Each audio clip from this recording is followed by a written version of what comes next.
Hello, എല്ലാവർക്കും നമസ്കാരം. കർക്കിടക മാസത്തിൽ നാലമ്പലങ്ങൾ ദർശനം ചെയ്യുന്നത് ഏറെ പുണ്യകരമായി കണക്കാക്കപ്പെടുന്നു. കേരളത്തിൽ ശ്രീരാമൻ്റെയും 3 സഹോദരന്മാരുടെയും, അതായത് ഭരതൻ, ലക്ഷ്മണൻ, ശത്രുഘ്നൻ, ഇവരുടെ ക്ഷേത്രങ്ങൾ ഒരു ദിവസത്തിൽ ദർശനം നടത്തുന്നതിനെയാണ് നാലമ്പല യാത്ര എന്ന് പറയുന്നത്. തൃശ്ശൂരിലെ തൃപ്രയാറുള്ള ശ്രീരാമക്ഷേത്രമാണ് ആദ്യമായി ദർശനം നടത്തേണ്ടത്. കരുവന്നൂർ പുഴയുടെ കൈവഴിയായ തീവ്ര നദി, അതായത് പുരയാർ തീരത്ത് സ്ഥിതി ചെയ്യുന്ന അതിപ്രസിദ്ധമായ പുരാതന തീർത്ഥാടന കേന്ദ്രമാണ് തൃപ്രയാർ ശ്രീരാമസ്വാമി ക്ഷേത്രം. ഇവിടുത്തെ ഒരു പ്രധാന വഴിപാടാണ് മീനൂട്ട്. ക്ഷേത്രക്കടവിലെ മത്സ്യങ്ങൾക്ക് അരിയും അവിലും നൽകുന്ന അതിപ്രസിദ്ധമായ വഴിപാടാണിത്. വായുരോഗശമനത്തിനായിട്ടാണ് ഭക്തർ പ്രധാനമായും മീനൂട്ട് നടത്തുന്നത്. ഭക്തർ സമർപ്പിക്കുന്ന അന്നം സ്വീകരിക്കാൻ ഭഗവാൻ തന്നെ മത്സ്യരൂപത്തിൽ എത്തുന്നു എന്നാണ് ഇതിന് പിന്നിലെ ഹൈന്ദവ വിശ്വാസം. ശ്വാസകോശ സംബന്ധമായ അസുഖങ്ങൾ, ആസ്മ, വായുക്ഷോഭം അതായത് ഗ്യാസ് ട്രബിൾ തുടങ്ങിയ രോഗങ്ങളുടെ ശമനത്തിനായിട്ടാണ് ഭക്തർ പ്രധാനമായും മീനൂട്ട് വഴിപാട് കഴിക്കുന്നത്. ഭഗവാൻ മഹാവിഷ്ണുവിൻ്റെ ആദ്യ അവതാരമായ മത്സ്യാവതാര സങ്കല്പത്തിലാണ് ഇവിടുത്തെ മത്സ്യങ്ങളെ ഭക്തർ കാണുന്നത്.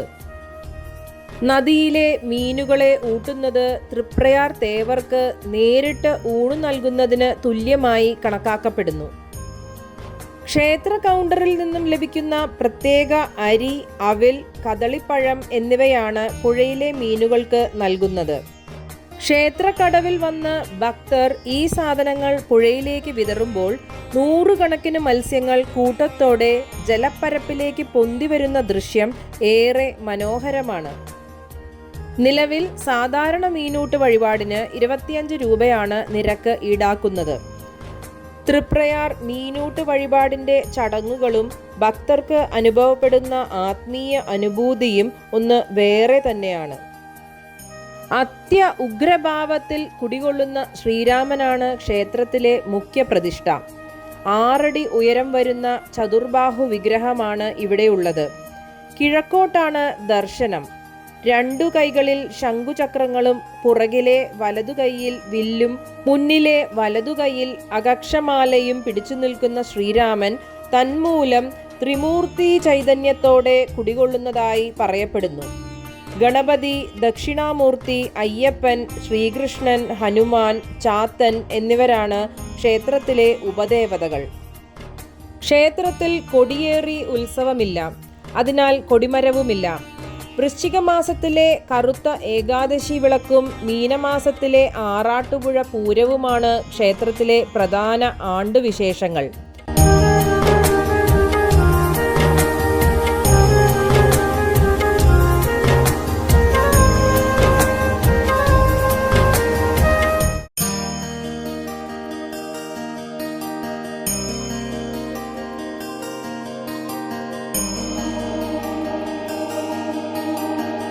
കൊച്ചിൻ ദേവസ്വം ബോർഡിന്റെ കീഴിലാണ് ഈ മഹാക്ഷേത്രം.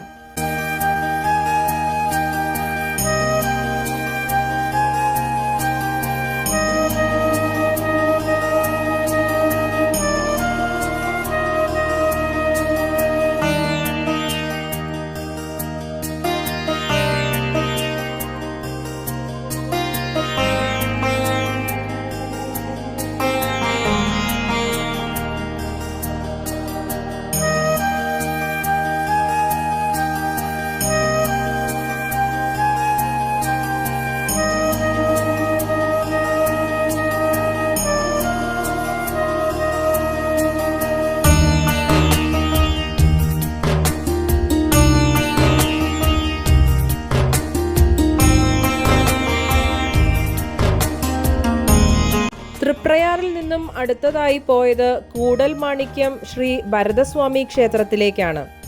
തൃശൂർ ജില്ലയിലെ ഇരിഞ്ഞാലക്കുട നഗരത്തിലാണ് കൂടൽമാണിക്യം സംഗമേശ്വര സ്വാമി ക്ഷേത്രം സ്ഥിതി ചെയ്യുന്നത്. ക്ഷേത്രത്തിലെ പ്രധാന പ്രതിഷ്ഠ രാമാനുജനായ ഭരതനായാണ് കണക്കാക്കപ്പെടുന്നതെങ്കിലും ശൈവ വൈഷ്ണവ ചൈതന്യങ്ങളോടുകൂടിയ ശങ്കരനാരായണനായും സങ്കല്പമുണ്ട്. ക്ഷേത്രത്തിലെ പൂജകൾ വൈഷ്ണവ ഭാവത്തിലും ആചാരം ശൈവവ ഭാവത്തിലുമാണ് നടത്തപ്പെടുന്നത്. ജ്യേഷ്ഠന്റെ പാദുകങ്ങൾ പൂജിച്ച് ബ്രഹ്മചര്യനിഷ്ഠയോടെ ജീവിക്കുന്ന ഭരതനാണ് സങ്കല്പം. 6 അടിയോളം ഉയരമുള്ള ചതുർബാഹു വിഗ്രഹം കിഴക്കോട്ട് ദർശനമായി പ്രതിഷ്ഠിക്കപ്പെട്ടിരിക്കുന്നു. വിഗ്രഹത്തിന്റെ ഇടതുകൈകളിൽ ശംഖുചക്രങ്ങളും പുറകിലെ വലതുകൈയിൽ വില്ലും കാണാം. മുന്നിലെ വലതുകൈ അഭയഹസ്തമാണ്. മീനൂട്ട്, താമരമാല, വഴുതനങ്ങ നിവേദ്യം, വെടിവഴിപാട് എന്നിവയാണ് ഭഗവാന്റെ പ്രധാന വഴിപാടുകൾ. മേടമാസത്തിൽ ഉത്രം നാളിൽ കൊടി കയറി 11 ദിവസം നീണ്ടു നിൽക്കുന്ന ഉത്സവവും തുലാം മാസത്തിൽ തിരുവോണം നാളിൽ നടത്തപ്പെടുന്ന മുക്കുടി നിവേദ്യവും പിറ്റേ ദിവസത്തെ തൃപ്പുത്തരിയുമാണ് പ്രധാന ആണ്ടുവിശേഷങ്ങൾ. ഇന്ത്യയിലെ തന്നെ ഏറ്റവും പ്രധാനപ്പെട്ടതും അപൂർവവുമായ മഹാക്ഷേത്രത്തിലൊന്നാണിത്. മധ്യ കേരളത്തിലെ പ്രശസ്തമായ നാലമ്പല തീർത്ഥാടനത്തിൽ ഭക്തർ രണ്ടാമതായി ദർശനം നടത്തേണ്ടത് ഈ ക്ഷേത്രത്തിലാണ്. ക്ഷേത്രത്തിലെ പ്രധാന പ്രതിഷ്ഠയെ സംഗമേശ്വരൻ എന്നും വിളിക്കുന്നു. മറ്റു ഹൈന്ദവ ക്ഷേത്രങ്ങളിൽ നിന്നും കൂടൽമാണിക്യത്തെ വേറിട്ടു നിർത്തുന്ന നിരവധി സവിശേഷതകളുണ്ട്. ഇവിടെ ഉപദേവതകളില്ല എന്നുള്ളതാണ് അതിൽ പ്രധാനം. സാധാരണ ക്ഷേത്രങ്ങളിൽ ഗണപതിയോ ശിവനോ ഭഗവതിയോ ഉപദേവതകളായി ഉണ്ടാകാറുണ്ട്. എന്നാൽ ഈ ക്ഷേത്ര മതിലകത്ത് മറ്റ് ഉപദേവതകളോ പ്രതിഷ്ഠകളോ ഇല്ല. ഭരതസ്വാമി മാത്രം ഏക പ്രതിഷ്ഠയായി വാഴുന്നു. ഇവിടുത്തെ ശ്രീകോവിലിനുള്ളിൽ കർപ്പൂരം കത്തിക്കാറില്ല. കൂടാതെ മറ്റു ക്ഷേത്രങ്ങളിൽ സാധാരണയായി കണ്ടുവരുന്ന വൈകുന്നേരത്തെ ദീപാരാധന ഈ ക്ഷേത്രത്തിൽ ഇല്ല. ഇതാണ് ഇവിടുത്തെ മറ്റൊരു സവിശേഷത. ഇവിടുത്തെ വഴിപാടുകളിലും വളരെ ലാളിത്യം നമുക്ക് കാണാം. തുളസിമാല, താമരമാല, തെച്ചിപ്പൂ, ചെത്തി എന്നിവ മാത്രമാണ് ഭഗവാന് അർപ്പിക്കാൻ അനുവാദമുള്ളത്. അഗർബത്തി അതായത് ധൂപവർഗ്ഗങ്ങൾ ശ്രീകോവിലിനകത്ത് ഉപയോഗിക്കാറില്ല. ക്ഷേത്രവളപ്പിലും ചുറ്റുമായി 4 വലിയ കുളങ്ങളുണ്ട്. ഇതിൽ ക്ഷേത്രത്തിനകത്തുള്ള കുലീബിനി തീർത്ഥം ഏറെ പവിത്രമാണ്. ഇതിലെ ജലം മാത്രമാണ് പൂജകൾക്കായി ഉപയോഗിക്കുന്നത്. ഈ കുളങ്ങളിൽ മീനുകളല്ലാതെ തവളകളോ ജലസർപ്പങ്ങളോ ഉണ്ടാകാറില്ല എന്നത് മറ്റൊരു പ്രത്യേകതയാണ്. പണ്ട് ക്ഷേത്രത്തിലെ വിഗ്രഹത്തിന്റെ നെറ്റിത്തടത്തിൽ നിന്ന് അലൗകികമായ ഒരു പ്രകാശം പുറപ്പെട്ടിരുന്നു. ഈ തിളക്കം പരിശോധിക്കാനായി കായംകുളം രാജാവിന്റെ കൈവശമുണ്ടായിരുന്ന വലിയ വിലയേറിയ ഒരു മാണിക്യക്കല്ല് വിഗ്രഹത്തിനടുത്തേക്ക് കൊണ്ടുവന്നു. എന്നാൽ അത്ഭുതകരമായി ആ കല്ല് കയ്യിൽ നിന്നും വഴുതി വിഗ്രഹത്തിലെ പ്രകാശത്തിൽ ലയിച്ചു ചേർന്നു അഥവാ കൂടിച്ചേർന്നു. അങ്ങനെ 2 മാണിക്യങ്ങൾ തമ്മിൽ കൂടിയതിനാലാണ് ഈ ക്ഷേത്രത്തിന് കൂടൽ മാണിക്യം എന്ന പേര് ലഭിച്ചത്. ഭരതൻ ദ്വാരകയിൽ നിന്ന് ഒഴുകി വന്ന വിഗ്രഹങ്ങളെ പ്രതിഷ്ഠിച്ച സ്ഥലങ്ങളുടെ സംഗമ സ്ഥാനമായതിനാലും ഭരതന്റെ ഉള്ളിൽ ത്രിമൂർത്തികളുടെ ചൈതന്യം സംഗമിച്ചതിനാലുമാണ് ഭഗവാനെ സംഗമേശ്വരൻ എന്ന് വിളിക്കുന്നത്. കൂടൽ മാണിക്യ സ്വാമി ഭക്തരുടെ വലിയ രോഗമോചകനായാണ് ആരാധിക്കപ്പെടുന്നത്. വിട്ടുമാറാത്ത ഉദരരോഗങ്ങൾ മാറുന്നതിനായി ഭക്തർ കടുംപായസത്തിനോടൊപ്പം വഴുതനങ്ങ നിവേദിക്കുന്നത് ഇവിടുത്തെ ഏറ്റവും വലിയ സവിശേഷതയാണ്. തുലാം മാസത്തിലെ തിരുവോണ നാളിൽ പുതിയ വിളവുകൾ കൊണ്ടുള്ള തൃപ്പുത്തരി നിവേദ്യവും അതിനു പിറ്റേന്ന് നൽകുന്ന ഔഷധ ഗുണമുള്ള മുക്കുടി നിവേദ്യവും പ്രസിദ്ധമാണ്. ഈ മുക്കുടി പ്രസാദം സേവിച്ചാൽ 1 വർഷത്തേക്ക് ഉദരരോഗങ്ങൾ ഉണ്ടാകില്ലെന്നാണ് വിശ്വാസം. കാര്യവിജയത്തിനും ആഗ്രഹ സാഫല്യത്തിനുമായി 101 താമരപ്പൂക്കൾ കൊണ്ടുള്ള മാല ഭഗവാന് ചാർത്തുന്നത് പ്രധാന വഴിപാടാണ്.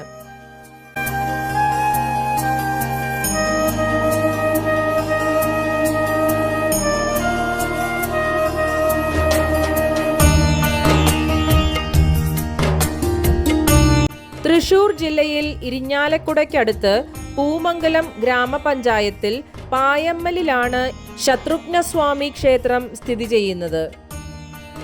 4 അമ്പലങ്ങളിലെ ഏറ്റവും ചെറിയ ക്ഷേത്രമാണിത്.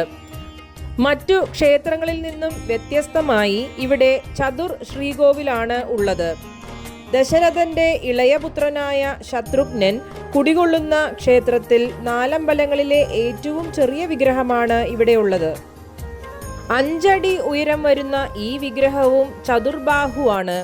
പുറകിലെ വലതുകൈയിൽ സുദർശന ചക്രവും മുന്നിലെ ഇടതുകൈയിൽ താമരയും പുറകിലെ ഇടതുകൈയിൽ ശംഖും മുന്നിലെ ഇടതുകൈയിൽ ഗദയും ധരിച്ച വിഗ്രഹം കിഴക്കോട്ട് ദർശനമായി പ്രതിഷ്ഠിക്കപ്പെട്ടിരിക്കുന്നു. സുദർശന പുഷ്പാഞ്ജലിയാണ് പ്രധാന വഴിപാട്. ഗണപതിയും ഹനുമാനുമാണ് ഇവിടെ ഉപദേവതകൾ. കുംഭമാസത്തിൽ പൂയം കൊടിയേറി 5 ദിവസം നീണ്ടു നിൽക്കുന്ന ഉത്സവമാണ് പ്രധാന ആണ്ടുവിശേഷം. നാട്ടുകാരുടെ നേതൃത്വത്തിലുള്ള ഒരു കമ്മിറ്റിയാണ് ക്ഷേത്രഭരണം നടത്തുന്നത്. ശ്രീ ശത്രുഘ്നസ്വാമി മഹാവിഷ്ണുവിൻ്റെ സുദർശന ചക്രത്തിൻ്റെ അവതാരമായി വിശ്വസിക്കപ്പെടുന്നു. കൃഷ്ണൻ ദ്വാരകയിൽ പൂജിച്ചിരുന്ന വിഗ്രഹമാണ് ഇവിടെ എന്നാണ് വിശ്വാസം. ഉഷപൂജ, ഉച്ചപൂജ, അത്താഴപൂജ എന്നിവയാണ് ഇവിടെ പ്രധാന പൂജകൾ. ലവണാസുരന്റെ ആക്രമത്തിൽ നിന്നും രാജ്യത്തെ രക്ഷിച്ചത് ശത്രുഘ്നനായിരുന്നു. ശ്രീരാമന്റെ പാദകമലം ഹൃദയത്തിൽ സൂക്ഷിച്ച് പാദുക പൂജ ചെയ്യുന്ന ഭരതന്റെ നിഴലായി മാത്രമേ ആവാൻ കഴിഞ്ഞുള്ളൂ. അവസരം ലഭിച്ചാൽ മഹത് കർമ്മങ്ങൾ ചെയ്യാൻ പ്രാപ്തനുമാണ്. ആദ്യകാലങ്ങളിൽ പായമ്മൽ ഗ്രാമം സാത്വിക കർമ്മങ്ങളുടെ അഭാവം മൂലം ചൈതന്യരഹിതമായിരുന്നു. ജീർണാവസ്ഥയിലായ ക്ഷേത്രത്തിൽ ഗ്രാമീണരുടെ ഉത്സാഹത്താൽ പൂജയും ഉത്സവവും പുനരാരംഭിച്ചു. പണ്ട് ഇവിടെ സ്ഥാപിച്ചിരുന്ന പഞ്ചലോഹ വിഗ്രഹം കണ്ടെത്താനുള്ള ശ്രമങ്ങൾ ഒന്നും വിജയിച്ചില്ല. ഈ വിഗ്രഹം ക്ഷേത്ര സമുച്ചയത്തിന് പിന്നിലുള്ള കുളത്തിൽ ഉണ്ടെന്നാണ് വിശ്വാസം. ഇന്ന് സ്ഥാപിച്ചിരിക്കുന്ന കരിങ്കല്ല് കൊണ്ടുണ്ടാക്കിയ വിഗ്രഹവും ഒരു പ്രത്യേക ദൈവിക ചൈതന്യം തുളുമ്പുന്നതാണ് എന്ന് പറയപ്പെടുന്നു. ഈ ക്ഷേത്രത്തിൽ പ്രാർത്ഥിക്കുമ്പോൾ സമാധാനവും മനഃശാന്തിയും സംതൃപ്തിയും വിശ്വാസികൾക്ക് ലഭിക്കുന്നു എന്നാണ് പറയപ്പെടുന്നത്.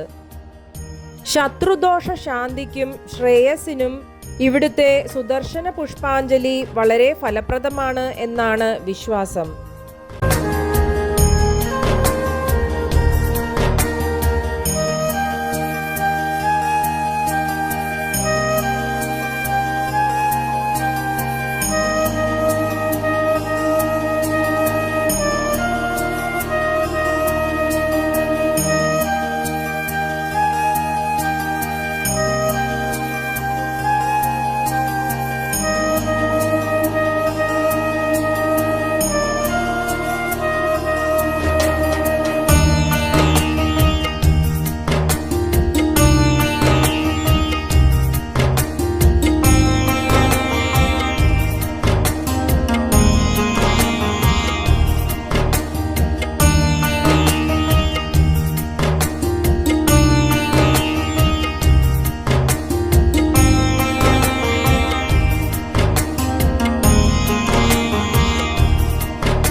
നാലമ്പലങ്ങളിൽ എറണാകുളം ജില്ലയിലുള്ള ഏക ക്ഷേത്രമാണ് തിരുമൂഴിക്കുളം ശ്രീ ലക്ഷ്മണ പെരുമാൾ ക്ഷേത്രം. ആലുവ താലൂക്കിൽ പാറക്കടവ് ഗ്രാമപഞ്ചായത്തിൽ ചാലക്കുടിപ്പുഴയുടെ കരയിലാണ് ഈ മഹാക്ഷേത്രം. ഇവിടെ ഉപദേവതകളായി ഗണപതി, ദക്ഷിണാമൂർത്തി, ശ്രീരാമൻ, സീത, ഹനുമാൻ, അയ്യപ്പൻ, ഭഗവതി, ശ്രീകൃഷ്ണൻ എന്നിവർ കുടികൊള്ളുന്നു. പാൽപായസം, കദളിപ്പഴം എന്നിവയാണ് പ്രധാന വഴിപാടുകൾ. മേടമാസത്തിൽ തിരുവോണം ആറാട്ടായി 10 ദിവസം നീണ്ടുനിൽക്കുന്ന ഉത്സവമാണ് ക്ഷേത്രത്തിലെ പ്രധാന ആണ്ടുവിശേഷം. ഇവിടെ ലക്ഷ്മണ പ്രതിഷ്ഠയാണെങ്കിലും വിഗ്രഹം ചതുർബാഹുവും ശംഖുചക്ര ഗദപത്മധാരിയുമായ മഹാവിഷ്ണുവിൻ്റേതാണ്. ആദിശേഷന്റെ അവതാരമായ ശ്രീ ലക്ഷ്മണസ്വാമി ഇവിടെ രാവണപുത്രനായ മേഘനാഥനെ, അതായത് ഇന്ദ്രജിത്തിനെ വധിക്കുവാൻ പുറപ്പെടുന്ന ഭാവാദി സങ്കല്പങ്ങളോടെ പ്രതിഷ്ഠിക്കപ്പെട്ടിരിക്കുന്നു. ദ്വാപര യുഗാന്ത്യത്തോടെ ദ്വാരകാ സമുദ്രത്തിൽ ആണ്ടുപോവുകയും ഭഗവാൻ ശ്രീകൃഷ്ണൻ ആദരിച്ചിരുന്ന ശ്രീരാമ, ഭരത, ലക്ഷ്മണ, ശത്രുഘ്നന്മാരുടെ കൃഷ്ണശിലാ വിഗ്രഹങ്ങൾ സമുദ്രത്തിൽ ഒഴുകിക്കിടക്കുകയും ചെയ്തു. ഈ വിഗ്രഹങ്ങൾ മത്സ്യബന്ധനത്തിൽ ഏർപ്പെട്ട മുക്കുവർക്ക് ലഭിക്കുകയും അത് പിന്നീട് പ്രശ്നനിർദ്ദേശങ്ങൾ അനുസരിച്ച് ശ്രീരാമസ്വാമിയുടെ വിഗ്രഹം തൃപ്രയാറിലും, ഭരതവിഗ്രഹം ഇരിങ്ങാലക്കുടയിലും, ലക്ഷ്മണസ്വാമിയുടെ വിഗ്രഹം മൂഴിക്കുളത്തും, ശത്രുഘ്ന വിഗ്രഹം പയ്യമലിലും പ്രതിഷ്ഠിക്കുകയും ചെയ്തുവെന്നാണ് വിശ്വാസം. കർക്കിടക മാസത്തിൽ ഇവയെ ഒരേ ദിവസം ദർശിക്കുന്നത് ഉത്തമമായി കണക്കാക്കപ്പെടുന്നു.